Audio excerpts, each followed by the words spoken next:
함께 읽습니다. 귀 있는 자는 성령이 교회들에게 하시는 말씀을 들을지어다. 아멘. 거룩하고 복된 주일, 이른 아침부터 예배와 여러 직분의 자리에서 섬기시고 오후에 다시 예배로 모이신 여러분들을 주님의 이름으로 환영하고 축복합니다. 우리를 죄와 사망에서 건지시기 위해 십자가를 짊어지신 예수님을 묵상하며 뒤따르는 사순절이 2주간밖에 남지 않았습니다.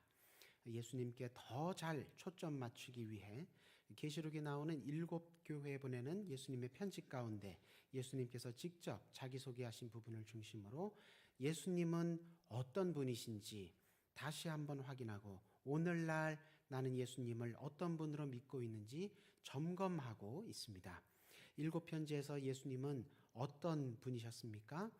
어떤 교회는 칭찬을 하시고 어떤 교회는 책망을 하시고 또 어떤 교회는 칭찬과 책망을 동시에 주시기도 하셨습니다. 그런데 7편지 모두에게서 공통적인 점은 이 편지들이 다 예수님께서 보내신 편지라는 것입니다. 그러니까 편지를 받아보는 교회들에게는 높낮이가 있지만 칭찬을 받기도 하고 책망을 받기도 하고 높낮이가 있지만 그러나 그 7교회 모두의 주인 되시는 분은 예수님이시라는 겁니다.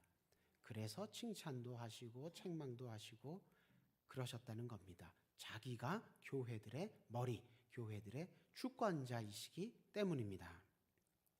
또 이 7편지는 어떻게 끝나고 있습니까? 비록 책망과 칭찬이 번갈아가며 나타난다 할지라도 끝에 가서는 꼭 약속의 말씀으로 끝납니다. 그러니까 결국 무슨 뜻입니까? 예수님께서는 7교회 가운데 또 7교회를 포함해서 이 지구상에 있는 이 세상 가운데 있는 모든 교회들 가운데 어느 한 교회도 포기하지 않으신다. 모른 척하지 않으신다.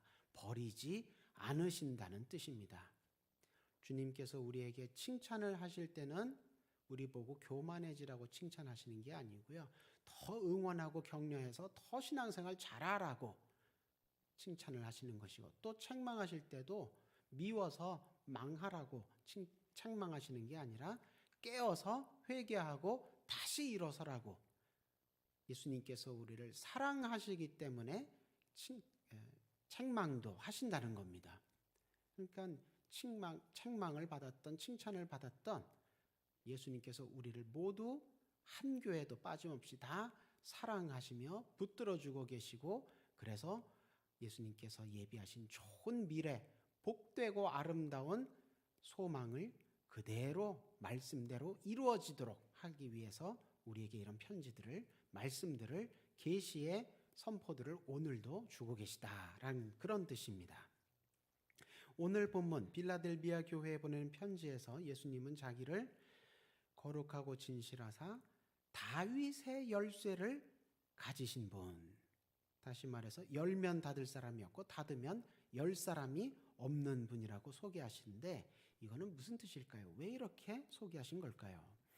자, 열쇠라는 표현 보시면 굉장히 우리 기억 속에 선명하게 남아있는 구절이 있습니다. 제일 먼저 떠오르는 구절이 있습니다. 마태복음 16장 16절에서 베드로가 예수님께 주는 그리스도시여 살아계신 하나님의 아들이십니다. 참 모범적으로 신앙 고백을 잘했습니다. 그래서 예수님이 크게 칭찬하시며 마태복음 16장 19절에서 어떤 말씀을 하십니까? 내가 천국 열쇠를 네게 주리니 내가 땅에서 무엇이든지 매면 하늘에서도 매일 것이요 내가 땅에서 무엇이든지 풀면 하늘에서도 풀리리라.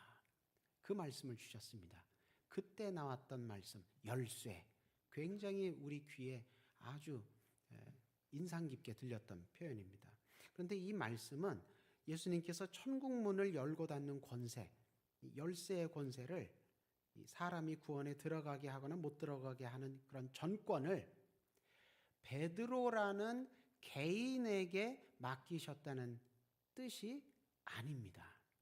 그럼 베드로는 굉장히 예수님하고 동등한 권한을 가진 그런 구원의 주권자처럼 되지 않겠습니까? 예수님이 그렇게 베드로에게 그런 권한을 주신 것은 아닙니다. 오늘 계시록 말씀에서도 예수님 말씀하셨듯이 열쇠는 누가 가지고 계십니까? 예수님이 갖고 계세요. 그래서 열면 닫을 자가 없고 닫으면 열 자가 없다. 구원의 주권은 예수님이 갖고 계십니다. 그럼 베드로에게 천국 열쇠를 맡기신다. 이건 무슨 뜻이냐? 베드로로 대표되는 교회에게 구원의 출입문이 되는 사명과 역할을 맡기신다. 그런 뜻입니다. 풀고 매는 활동, 이건 무슨 뜻이냐면 교회가 구원에 대해서 가르칠 때, 자, 이제 예수 믿고 복음을 따라 살 때는 이러이러한 것은 이제 더 이상 하시면 안 됩니다.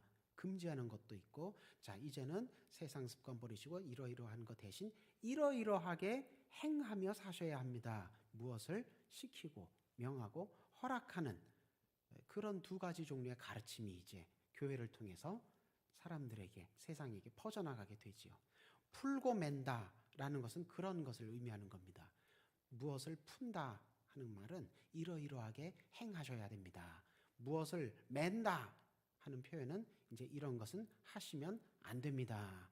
그런 것을 의미하는 것입니다. 당연히 이렇게 무엇인가를 풀고 맬 때는 인간적인 판단을 따라서 하면 안 되고 예수님 말씀대로 해야 되겠지요.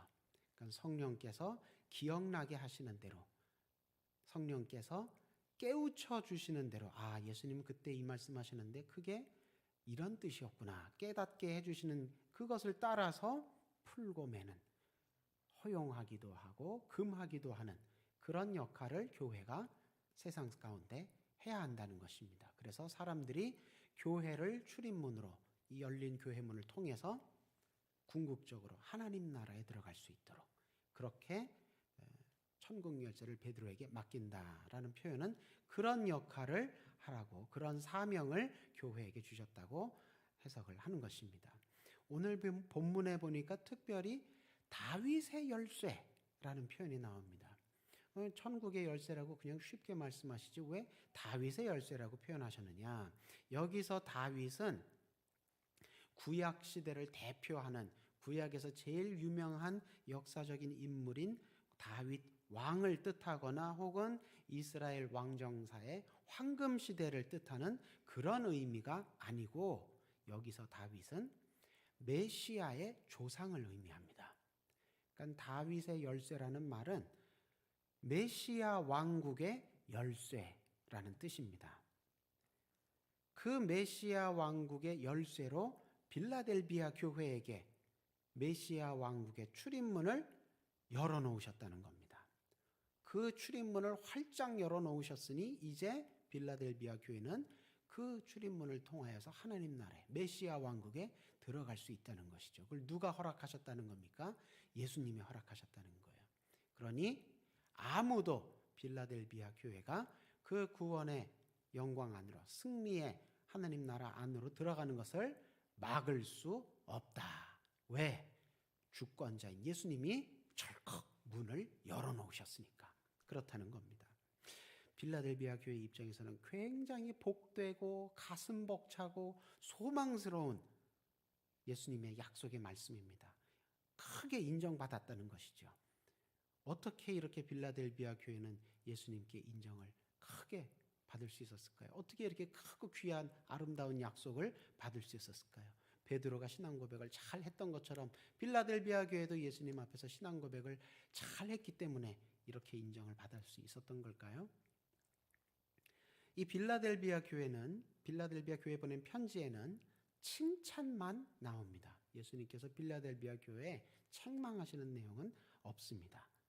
정말 빌라델비아 교회가 완벽하게 신앙생활을 잘해서 이렇게 칭찬만 받고 예수님께서 열린 문을 열어두었으니, 구원의 문을, 천국의 문을 열어두었으니, 메시아 왕국 문을 열어두었으니 너는 들어오기만 해라, 그렇게 크게 인정을 잘 받았던 것이 신앙생활을 정말 완벽하게 잘 했기 때문일까요?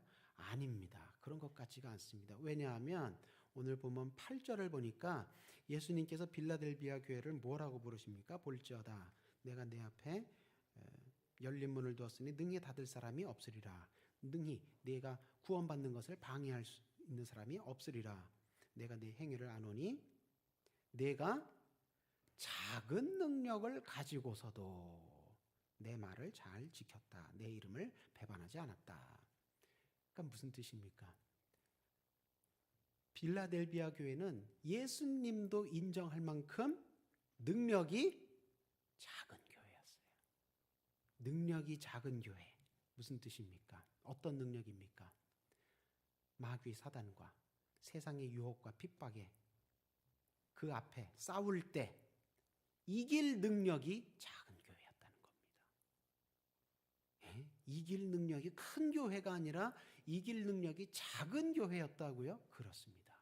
누가 그걸 인정하고 계십니까? 예수님이 인정하신 거예요. 예수님이.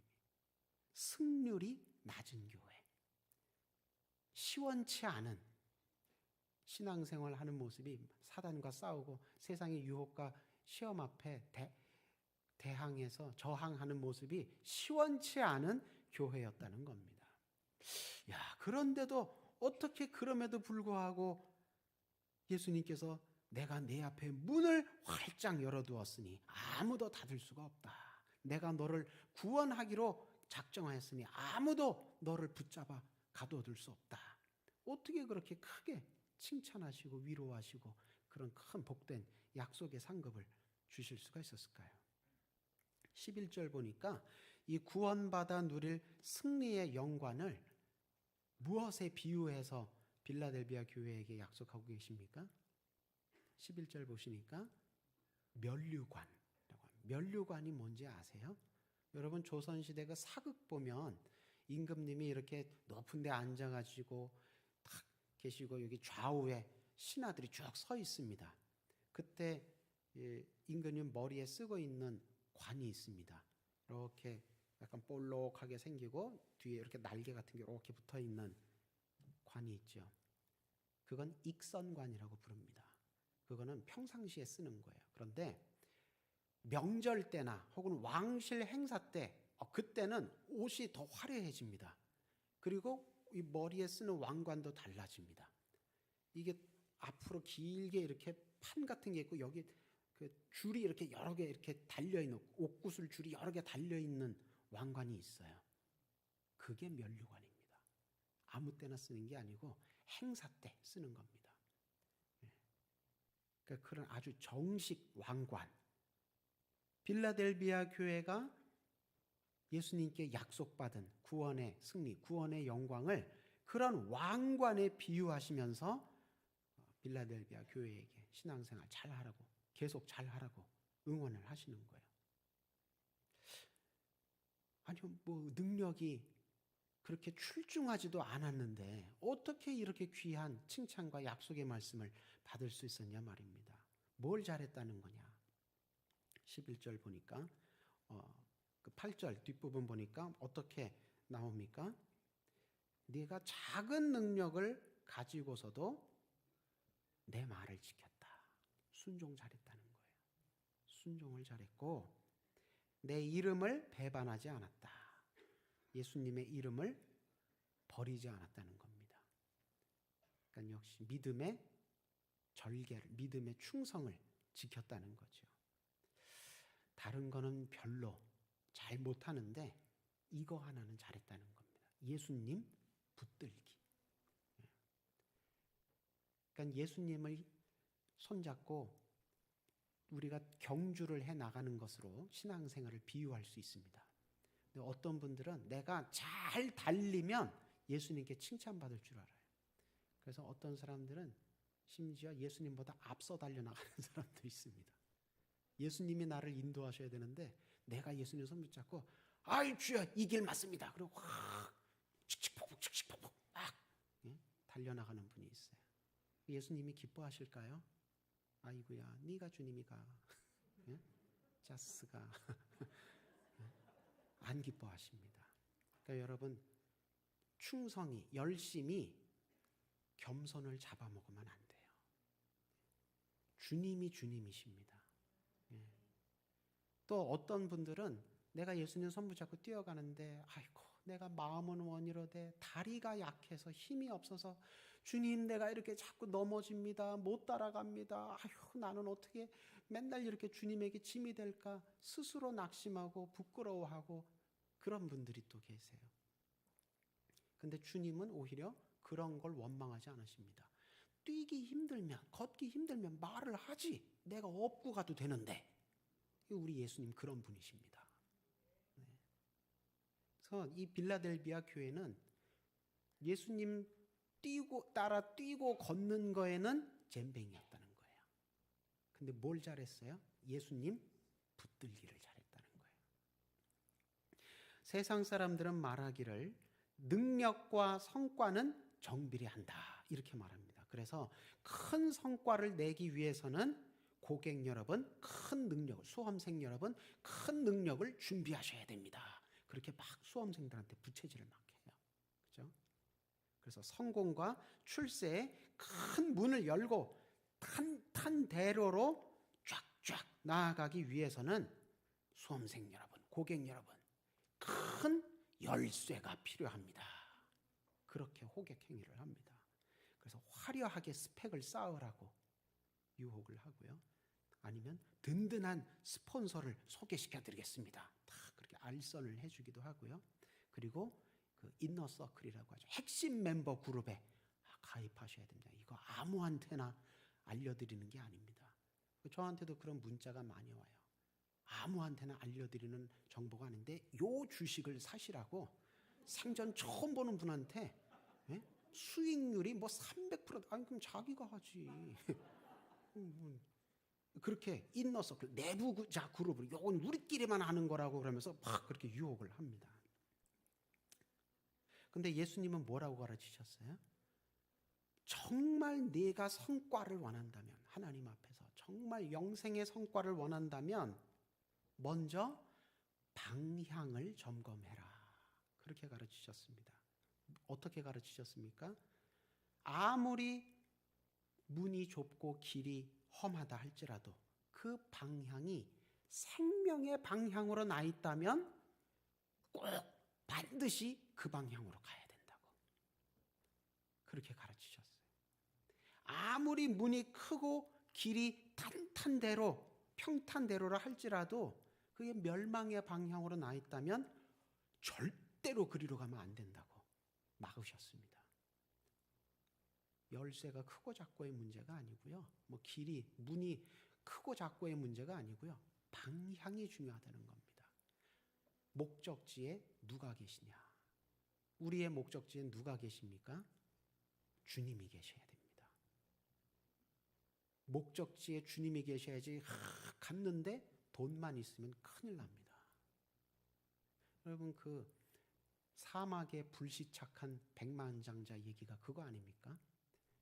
사막에 자기 개인 비행기 타고 자가용 비행기 타고 가다가 이게 고장이 나서 불시착을 했는데 그러니 이 사막에 뭐 물도 없고 뭐 꼼짝없이 죽게 생겼잖아요. 밤이 되니까 또 어찌나 추운지 자기가 그렇게 애지중지하던 집회 수표를 밤새도록 불태우면서 모닥불처럼 그렇게 살았다는 거 아니에요? 살아남았다지 않습니까?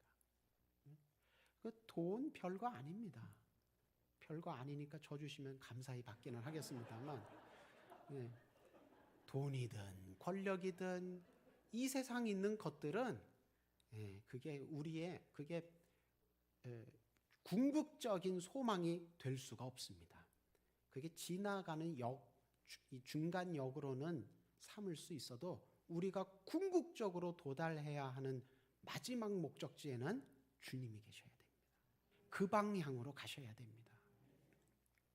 빌라델비아 교회가 예수님께 크게 칭찬받고 인정받고 위로받고 사랑받았던 이유는 비록 그 교회 자체에 가지고 있던 능력은 작을지언정, 별 볼 일 없을지언정 방향은 옳았기 때문입니다. 내가 누구를 붙들어야 할까? 아, 주님이구나. 주님 붙들기를 잘했다는 것입니다. 사실 그 예수님께 칭찬받을 만큼 능력이 크고 아주 모든 면에서 신앙생활 잘하는 그런 교회는 세상에 없죠. 우리가 뭘 얼마나 잘한다고 주님께 칭찬을 받겠습니까? 늘 부족할 따름입니다. 만약 우리가 칭찬을 받는다면 그 은혜로 칭찬받는 겁니다. 우리가 정말 잘해서 칭찬받는 게 아니라 주님께서 은혜로 칭찬해 주시는 겁니다. 그럼 그런 은혜는 언제 받느냐? 아무 때나 은혜 받을 수 있느냐? 아닙니다. 언제 은혜 받을 수 있습니까? 당연한 얘기 같지만 주실 때 받을 수 있습니다. 그러니까 은혜 주실 때 놓치면 안 되는 겁니다. 주님이 은혜 주실 때 아이고 은혜 주셔서 감사합니다. 그리고 귀하게 감사하게 복되게 받아야지. 은혜 주시는데 이거 두고 가세요. 예. 문 앞에 두고 가세요. 예. 이러면 안 되는 겁니다. 은혜를 주시려고 나를 부르시는데 부담스러운데 귀찮은데 피해서도 안 됩니다. 은혜 주시려고 부르실 때는 그 길이 비록 좁을지라도 험할지라도 이게 주님 부르시는구나. 은혜의 길이구나. 은혜의 방향이구나. 열심으로 나아가셔야 된다는 겁니다. 빌라델비아 교회가 가졌던 이 한 가지 작은 능력. 요 한 가지 작은 능력. 주님께 민감하게 공감하고 민감하게 반응하는 이 능력. 이걸 한국말로 뭐라고 표현할 수 있을까? 제가 얼마 전에 발견을 했습니다. 눈치입니다. 눈치. 눈치가 어떻습니까? 눈치 잘 보는 사람 어떻습니까? 상대방이 굳이 말을 꺼내지 않아도 그 침묵 속에서 그 표정의 변화만 보고 이러다 한 대 맞겠구나. 그죠? 그 속마음을 탁 읽어냅니다. 그 눈치가 없으면 결국 엄마한테 등짝 스매싱 맞는 거예요. 그죠? 분위기가 어떻게 변하는지, 공기가 어떻게 싸하게 변하는지, 그걸 잘 포착해서 적절하게 응대를 해야 그래야 물건도 팔고, 그죠? 그래야 칭찬도 받고, 그래야 장가도 갈 텐데. 이 감수성과 이해력의 이 예민한 수준이 정말 이 눈치 잘 보는 분은 정말 초능력 같습니다. 한번 딱 보면 알아요. 그러니까 그게 초능력 같지만 사실은 뭡니까? 그 바탕에 상대방에 대해서 그만큼 관심이 많았다는 겁니다. 그만큼 애정이 깊었다는 거예요. 그래서 이 대표적으로 눈치에 정말 아주 마이스터들 누구십니까? 우리 어머니들입니다. 애가 학교에서 딱 오면 딱 보고 벌써 야 울었니? 딱 보고 알아요. 어떻게 그렇게 압니까? 너 왜 울었니? 안 울었어요. 왜 그렇게 잘하세요? 그게 자기 자녀를 향해서 깊은 관심과 애정이 있었기 때문에 딱 보면 아는 겁니다. 그런데 빌라델비아 교회가 그렇게 예수님 눈치를 잘 봤다는 거예요. 그렇게. 자기는 사실은 부족한 게 많지만 부족한 것 투성이지만 예수님 눈치를 잘 보고 요거는 예수님 좋아하실 것 같은데 이건 예수님 싫어하실 것 같은데 요걸 잘했다는 겁니다. 세상 사람들은 어떻습니까? 예수님 무시합니다. 성경 말씀 무시합니다. 율법과 선지자가 뭐라고 가르쳤든 무시합니다. 그냥 자기들이 보기에 크고 편한 길, 크고 편한 문 거기로 그냥 벌쩍벌쩍 열고 그냥 막 갑니다. 그런데 빌라델비아 교회는 그렇게 하지 아니하고 예수님 한 분만 바라보면서 어떻게든 그 예수님 마음 맞춰드리려고 능력은 없는데 팔다리는 짧은데도 아등바등 푸닥푸닥거리면서 예수님 이거 좋아하실까요? 푸닥푸닥. 예수님 저거 좋아하실까요? 푸닥푸닥. 그러니까 예수님 보시기에 별로 시원치 않은 교회지만 별로 시원치 않은 능력이지만 그래도 그렇게 애쓰고 수고하면서 뭐라도 하나 이렇게 잘하려고 하는 그 모습을 보니까 참 고맙게 여겨지신 거예요. 참 귀하게 여겨지신 거예요. 그래서 빌라델비아 교회에게 놀라운 선물, 놀라운 약속 두 가지를 주십니다. 9절 보니까 예표적으로 어떤 선물을 주십니까? 사탄의 무리 가운데 일부가 너의 발 앞에 엎드려 절하게 하겠다. 발 앞에 엎드려 절한다. 이거 예수님 공생애 때 많이 받으셨던 거예요. 뭡니까? 동방 박사들도 아기께 나와 엎드려 절하고요. 또 예수님께 고침받기 위해서 많은 사람들이 예수께 나와 엎드려 절하며 간구했습니다. 이게 뭐냐 하면 경배한다는 뜻이에요. 예수님을 왕으로 인정한다는 겁니다. 사탄의 무리는 지금 빌라델비아 교회를 무너뜨리려고 하는 원수들이잖아요. 그런데 그 중에 몇이 아유, 당신들은 정말 거룩한 하나님의 백성들 맞습니다. 자기네들 입으로 그렇게 시인하면서 경배하게끔 해주겠다는 겁니다. 예수님께서 자기 왕의 자리에 빌라델비아 교회를 같이 앉혀주시겠다는, 같이 경배받게 해주시겠다는 거예요. 그럼으로써 뭘 알게 해주시겠다는 겁니까? 내가 너를 사랑하는 줄을 알게 하리라. 경배받는 것보다도 저는 이 뒷부분이 굉장히 귀하고 부럽더라고요. 결국 우리가 주님 앞에 드려야 할 신앙생활의 궁극적인 응답은 이것입니다. 사실은 나도 너를 사랑했다. 아, 이거 얼마나 감격적인 예수님의 대답입니까? 그렇게 예표적인 응답 말고 또 최종적으로 12절 보니까 어떻게 해주신다고요? 빌라델비아 교회 너를 하나님 나라 성전의 기둥으로 삼아주겠다. 이야, 이건 뭐 하나님 나라 성전은 망할 수가 없는 건축이잖아요. 거기에 기둥으로 들어가면요, 이건 무슨 뜻입니까? 영원히 너와 함께 살겠다, 그런 뜻입니다. 빌라델비아 교회 자체의 능력, 그 작은 능력으로는 도저히 꿈도 꿀 수 없는 은혜입니다. 도저히 꿈도 꿀 수 없는 성과예요. 도저히 꿈도 꿀 수 없는 은혜고 승리고 영광인데, 단 한 가지, 내가 예수님 마음에 좀 들어보려고 눈치껏 이렇게 했더니 30배, 60배, 100배의 큰 상급으로 갚아주신다는 겁니다. 예수님의 응원과 약속은 빌라델비아 교회에게만 해당되는 게 아닙니다. 오늘날도 마찬가지입니다. 오늘날도 작은 믿음, 작은 능력, 작은 지혜 때문에 아유, 내가 주님 앞에 신앙생활 이렇게밖에 못해서 어떡하나, 아유, 내가 주님께 받은 사명 감당 잘못해서 어떡하나, 이렇게 어려움을 마음에 가지고 있는, 그런 어려움이 있다고 기도 제목 내놓으시는 그런 직분자분들 많으시고, 그런 교회들이, 작은 교회들이 많이 있습니다. 그렇다 할지라도 주님 앞에 아유, 주님 나한테도 좀 10달란트 20달란트 주셨으면 내가 주님 잘 섬겼을 텐데, 1달란트는커녕 주님 저는 반달란트밖에 없습니다. 저는 반의 반달란트밖에 못 받았습니다. 그래서 이렇게 힘듭니다. 저를 미워하시는 겁니까? 이렇게 주님 앞에 불평하고 주님을 불신하는 그런 마음을 가지면 안 되고요. 주님께서 주시는 그 분량대로 그것부터 시작하면서 나아가시면 됩니다. 여러분, 그 달란트 비유에는 1달란트 받은 종이 주님께 책망받았죠. 근데 그 1달란트 받은 종이 책망받은 이유가 성과가 적어서 책망받은 게 아닙니다. 왜 책망받았습니까? 일을 아예 안 해서 책망받은 거예요. 우리 주님은 1달란트 가지고 잘해보려고 했는데 아유, 주님 반달란트밖에 못 벌었습니다. 아유, 주님 오히려 반달란트 까먹었습니다. 그래도 우리 주님은 책망하실 분이 아닙니다. 오히려 위로하시고 격려하시고 갚아주실 분이죠.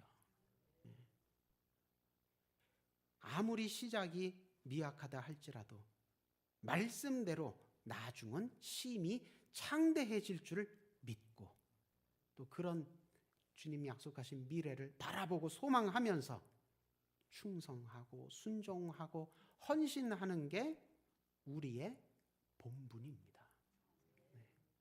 그게 세상과 다른 우리의 본분이에요. 우리의 모습이 그리 돼야 합니다.